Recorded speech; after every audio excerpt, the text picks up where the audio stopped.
Mina nje ngiyazi kahle kamhlophe ukuthi ungizwe uyazi ukuthi uSenzo Mchunu implicated futhi he has a case to answer kulema allegations abekwe wona ukuthi ngoba phela ungizwe umuntu ongeke ayeke igqa ngeke nje ayeke into yokugqama mayivela yabona and abantu bayazi ukuthi ungizwe unama numbers abantu bayamlalela bayamthanda even though abayibe ngamthatha serious but bakhona abantu abathi makushiya ungizwe bese yabo ngoba phela umuntu egcineni uMacingwane umkhaya wami bakithi ngiyamhlonipha futhi nami kodwa lento yokuthi athola ithuba bese mislead abantu egameni lokuthi ufuna ukuthi angakhohlweki emehlweni abantu kuba popular yabo ukuba relevant. I don't think it's fair, right? I'll tell you why. I'll mention three things engifuna ukumgxeka kuzona uMacingwane. One, ngifuna ukumgxeka ungizwe ukuthi usebenzisa ubuhlanga kulento kaSenzo Mchunu. Lento kaSenzo Mchunu ayinabo ubuhlanga. Lethi imikhoti inkulumo yakho uMacingwane. uMacingwane uthi lempi ebhekene noSenzo Mchunu yimpi directed to ubuZulu. Cha kunjalo.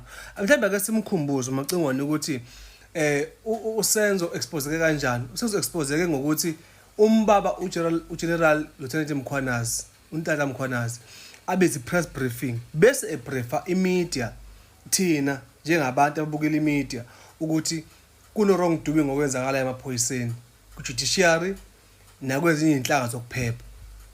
Wase wangena kumchunu kanjalo exposewa uNtata Mkhwanazi ongu General maphoyisa waZulu-Natal onguwakwaZulu Natal.